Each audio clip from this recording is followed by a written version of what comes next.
kami sa Astro, sabi nila. So, binaba kami dito sa may violet na mga chick. Basta na violet na chick. And then, we are here.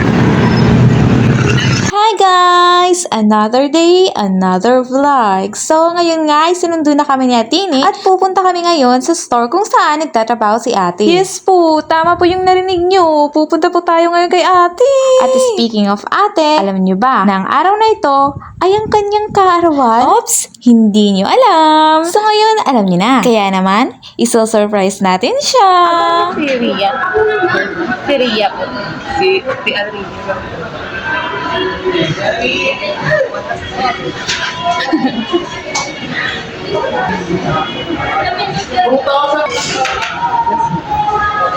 Nandun ako. Si Ria. Ria.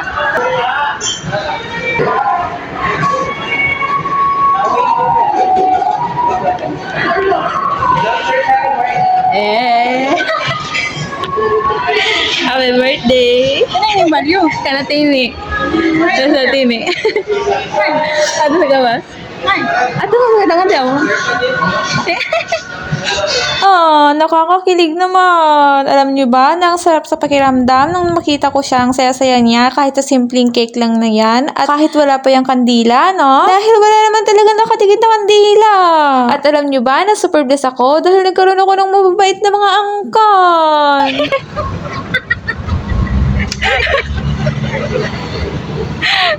Tambang Jollibee. Adi pa Ay, siya di kaya mo nini. Say mo kung tayo ni kasi ko na hindi ka manupod. Kaya ba po?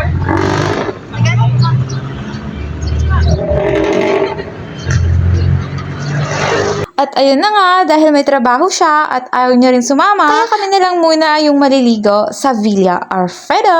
Opo, tama yung narinig nyo. Pero before anything else, pumili muna kami sa Daddy Store kasi may mga kulang pa sila na kailangan naming bilhin. So, fast forward na nga, andito nga kami sa Villa Alfredo. So, ngayon ko kayo tatanungin, nakapunta na ba kayo dito? Kasi kung hindi pa, andito ka lang sa Pampanga. Naku!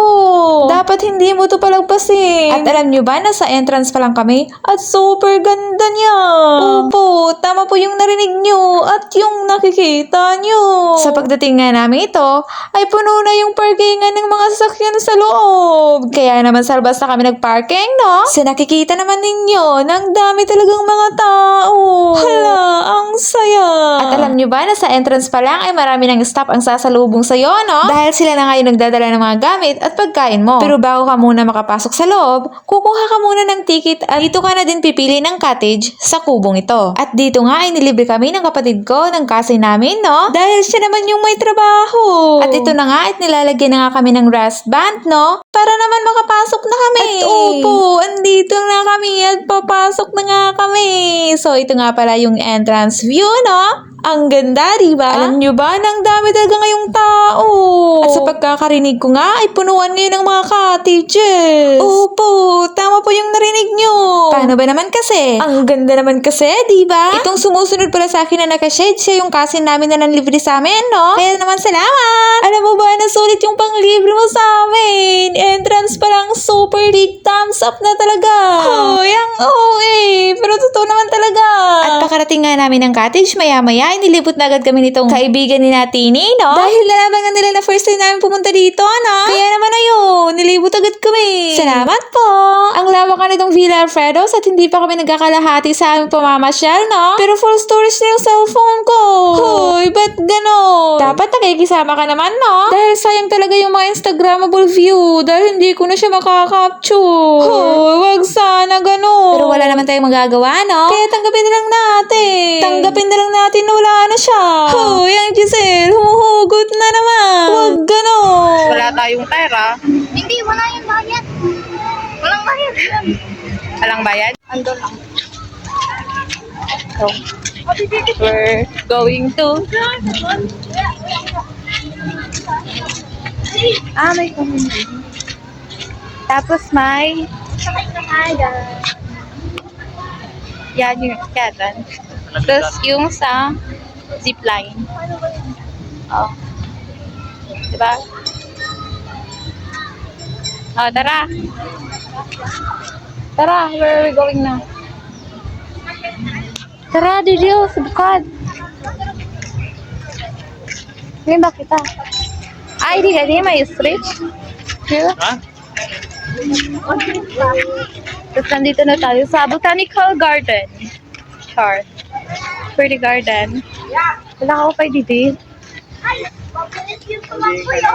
Nakaupay, guys. Hala! Ka-cute! Hala, may mga pato. Ayun na yan. Hala! Oh shit, nandun sa gilid. Nano dapat siya? Tapos adi may ostrich. Tapos may mga Kanina may ducks. nag-aanwan dito eh. May ducks. Uy. Aray, Tapos may ostrich dito. may nag-honeymoon dito kanina. Ay, wow. Sa ano, yung mga ducks. Ha? Mga eggs niya, hindi siya na, na bubuhay. Tingnan mo, ang dami. Hala, may ostrich siya. Malay mo, diri pa siya nakukuhan. Adi siya, guys, ano, ostrich. Takot ako, baka Guys! First time lang. Uy, takot. Tapos yan. Pag di nila rin yung leg natin sa kanila. O, diba? Hala, kagahataas nila. So, first time ko makaimod. Paano? Personal na. Te, paano kaya kung dyan yung gawin nating fried chicken? Ay! Ah, ano? Tignan mo naman yung mga drumsticks nila, oh. Ang lalaki. Sige, good. Isang buwan mo. Duwa sila nga, balay. Ayun o. Tapos may mga extra. Diba? Ayun o, tatlo. Autulo. Autulo sila. Atun sa'yo. Atun po. Ito di ba sa'yo? Tapos kada mo sa'yo na bunay. Siguro din siya na upang good guys. Waray good mga. Wala Kuan. mo magdidinig. Hindi siya, Hindi kasi siya na, nagiging baby. kasi dapat yan, tawag dito, yung sa mga manok. Oo. Kuan na iton. Adi siya kadi. Sabunaya daw. Ha. Hali siya. Tapos, adi. Parang makaon. Makaon tayo.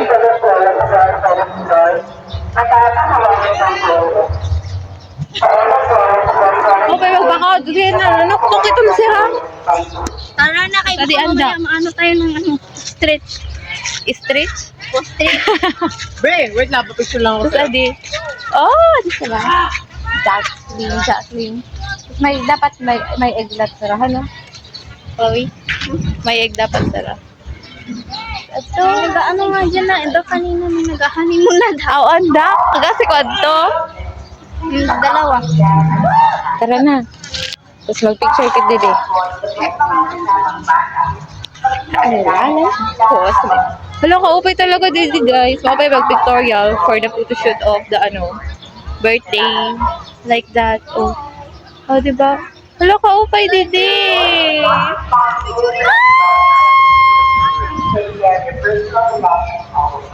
Kaupay dito.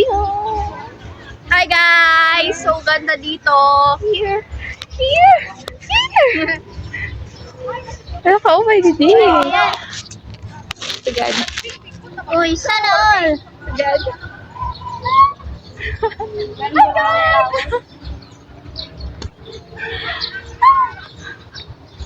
Kaupay guys. So, pagkatapos nga namin maglibot-libot ng ilang oras, ay bumalik na agad kami sa cottage dahil nagugutom na kami. Opo, nagugutom naman kami, no? At syempre, habang kumakain, nagchichikahan, no? At kasama dyan ang interview session. Hoy, mag-a-apply ba ako? Hoy, hindi ganon. Tatanong lang naman sila about sa ganap ng buhay ko, no? At sa ganap ng buhay ng kapatid ko. Opo, ganun po talaga yung interview. Pero okay lang dahil ang babait naman nila. Opo, as in ang babait talaga nila. Kala ko nga makakaligtas na ako sa interview tungkol sa relationship ko, no? Pero nagkakamali pala ako. So, ayun na nga, pagkatapos nga namin kumain, ay maliligo na rin kami. Hindi pwedeng hindi tayo maliligo, no? Dahil ito talaga yung pinunta natin dito. Naku, ang init-init nga sa mga oras na ito, pero hayaan mo na. Hindi na lang ulit tayo ng isang silang salka, no? Dahil alam kong mangingitim talaga tayo dito. Hindi pwedeng hindi natin enjoyin to, no? Dahil libre lang tayo ng kasin natin. Kaya sulitin na natin to. Sa mga oras nga nito, hindi pa madami ngayon dito ang tao, no? Dahil wala pa namang wave na nagaganap. Yes po, tama po yung narinig nyo. May pa-wave po sila dito. Na pinapa-feel talaga nila na kahit andito ka sa pool ay parang nasa dagat ka na. Alam nyo ba na may oras lang ang pagbukas nila ng wave dito? At mayat maya pa ngayon. At alam nyo ba na nag-i-enjoy talaga sa tubig itong anak ni Ate Miley? Dahil kanina pa siya naliligo nung nasa kabilang pool pa kami, no? At pagkatapos nga namin maligo saglit ay bumalik na agad kami sa cottage. Dahil mamaya pa naman yung wave hour, no? Kaya naman mag-iihaw muna tayo ngayon. Opo. At tutulungan ko nga si Atini dito, no? Para naman kahit papano may ambag ako dito, no? So, ayun na nga. At medyo nag-i-enjoy nga ako dito sa pag-ihaw na ito. Kahit yung apoy hindi masyadong nakikisabay sa akin. At habang nag-iihaw nga ay nagchichikahan kami ni Atini. At ang pinagchichikahan namin ay hindi na kayo kasali, no? Dahil sa amin lang yun. At ang sabi nga ni Atini, baka daw nakawin yung cellphone ko dahil ang layo ng pinaglalagyan ko, no? Pero ang sabi ko, hindi ho yan, no? Dahil alam ko makikita ko naman kung may kukuha ng cellphone ko. At kung ikaw yung kukuha, balik mo naman sa akin, no? Dahil napaka-importante ng cellphone sa akin. Paano na lang yan kung kunin mo yung cellphone ko? Edi hindi na ako na makakapag-vlog. Hoy, wag ho, ganon. Siyempre, joke lang. Alam ko namang hindi mo kukunin yung cellphone ko. Dahil alam ko naman na may cellphone ka, no? Kaya nakikita mo itong vlog ko. Ay, umabot siya dito. Salamat sa panonood. Huwag kang mag-alala dahil ililibre na lang kita kapag magsweldo na ako dito. At opo, tama yung narinig mo. Ililibre talaga kita kapag nagkasahod na ako dito.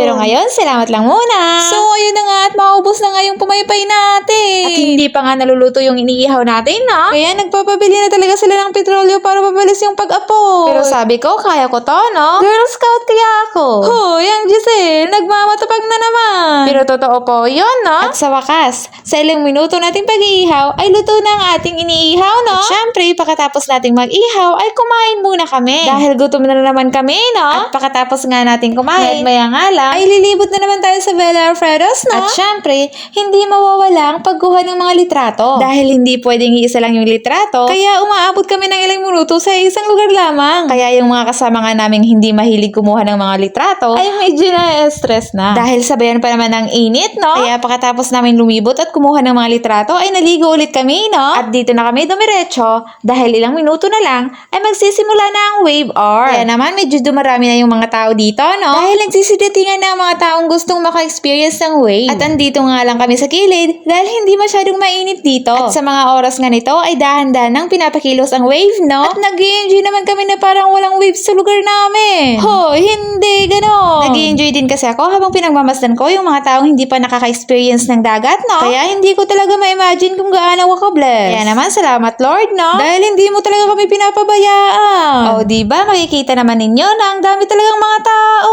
At pagkatapos nga ng wave hour, pumunta na kami sa pinakamalalim na pool, no? Dahil hindi talaga kami nag-enjoy doon sa pambatang pool. Dahil ang babaw lang niya, no? At pakalusong ko nga ay na-feel ko agad yung init ng tubig, no? Summer nga ba naman talaga? At syempre, sunod-sunod na ho nagsibabaan yung mga kasama ko. Dahil ang sabi ko, hindi naman siya ganun kalalim, no? Hoy, ang Giselle, parang ang taas-taas. Na para bang marunong tayong lumangoy, no? Sinikahit ko na nga silang bumaba. Para naman lahat kami nakalubog, no? At para din ma-enjoy namin lahat ang moment na ito. At hindi ka rin mag-worry dahil may mga lifeguard naman dito, no? At attentive din talaga sila.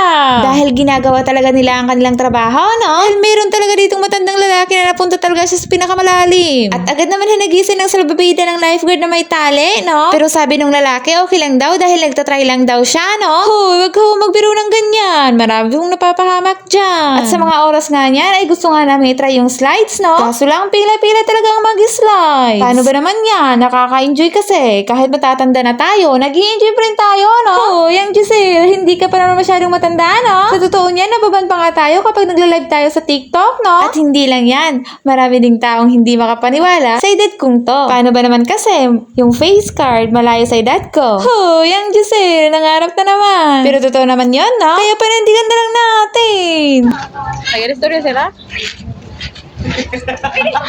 Grabe ka. Nag-istorya sila. So, ngayon nga, ay maglilipot na naman tayo dahil ang sabi nila, may isda at ibon dito, no? Opo, tama po yung narinig nyo. Kaya hindi naman natin palalampasin yun, no? Kaya pupuntahan talaga natin ngayon.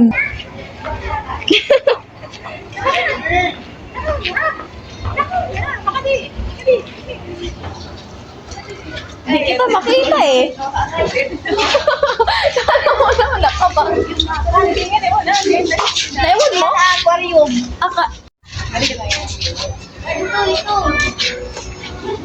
Yan. Ikaw pala yung hinahanap ko. Babe. Space po. Ay, talaga. I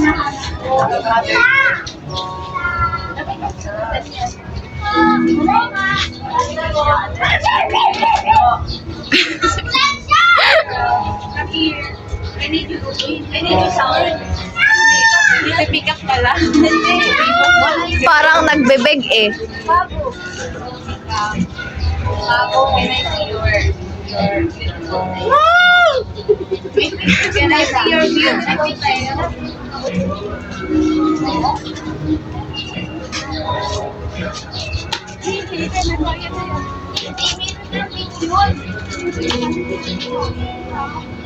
Wala nang pera. Hindi, wala magagawin yung tao. Diri ka na ba? Ay,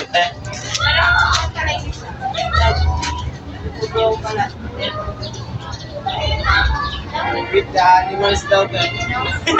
Don't feed the animals. What's your name? Okay, what's your name? So, pagkatapos nga namin maligo at maglibot, ay pumunta na naman kami sa cottage. Opo, dahil nagutom na naman ho kami.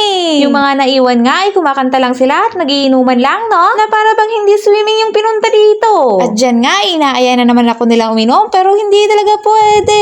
Dahil mapapagalitan tayo ng parents ko, no? Kaya pagkain lang talaga yung inatupag ko. Kaya ikaw, kung magaya ng outing kasama ko, damihan mo lang yung pagkain, no? Uy, ang Giselle, nag-request na naman. Pero ayun lang, hanggang dito na lang. Salamat sa panonood. Bye-bye!